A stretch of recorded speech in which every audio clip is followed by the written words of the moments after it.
بسم اللہ الرحمن الرحیم۔ حضرت سیدنا علی المرتضیٰ رضی اللہ تعالی عنہ کے قبول اسلام کے بارے میں مروی ہے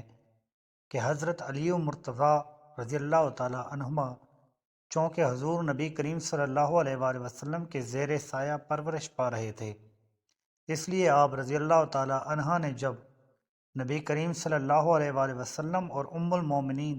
حضرت سیدہ خدیجہ رضی اللہ تعالی عنہ کو عبادت میں مصروف دیکھا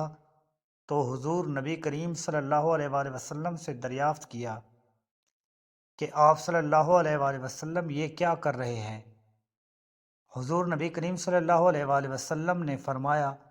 کہ ہم خدائے واحد کی عبادت کر رہے ہیں۔ حضرت سیدنا علی المرتضیٰ رضی اللہ تعالی عنہ نے دریافت کیا، یہ کیسی عبادت ہے؟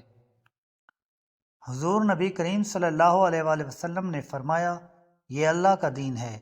اور اللہ نے مجھے اپنے دین کی تبلیغ اور لوگوں کی رشد و ہدایت کے لیے چنا ہے، اور میں تمہیں اسی اللہ واحد لا شریک پر ایمان لانے کی دعوت دیتا ہوں۔ حضرت سیدنا علی المرتضیٰ رضی اللہ تعالی عنہ نے جب حضور نبی کریم صلی اللہ علیہ وآلہ وسلم کی بات سنی تو حیران ہو گئے اور پوچھا کہ میں نے پہلے کبھی اس دین کے بارے میں کچھ نہیں سنا، اس بارے میں فیصلہ کرنا مشکل نظر آتا ہے، اس لیے میں اس بارے میں اپنے والد سے مشورہ کرنا چاہتا ہوں۔ حضور نبی کریم صلی اللہ علیہ وآلہ وسلم نے ارشاد فرمایا، اے علی المرتضیٰ رضی اللہ تعالی عنہ، تمہیں اس بات کا حق حاصل ہے، لیکن تم ابھی اس بات کا ذکر کسی اور شخص سے نہ کرنا۔ حضرت سیدنا علی المرتضیٰ رضی اللہ تعالی عنہ نے حضور صلی اللہ علیہ وآلہ وسلم سے وعدہ کیا کہ وہ اس بات کا ذکر کسی سے نہیں کریں گے۔ چنانچہ اس رات جب حضرت سیدنا علی المرتضیٰ رضی اللہ تعالی عنہ سونے کے لیے لیٹے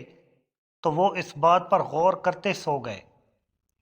اللہ تبارک و تعالیٰ نے آپ رضی اللہ تعالی عنہ کے قلب کو روشنی عطا فرمائی اور آپ رضی اللہ تعالی عنہ نے اپنے والد سے مشورہ کیے بغیر اگلے روز حضور نبی کریم صلی اللہ علیہ وآلہ وسلم کی خدمت اقدس میں حاضر ہو کر ان سے عرض کیا کہ مجھے دائرہ اسلام میں داخل فرما لیں۔ حضور نبی کریم صلی اللہ علیہ وآلہ وسلم نے آپ رضی اللہ تعالی عنہ کو کلمہ توحید پڑھایا اور آپ کو دائرہ اسلام میں داخل کر لیا۔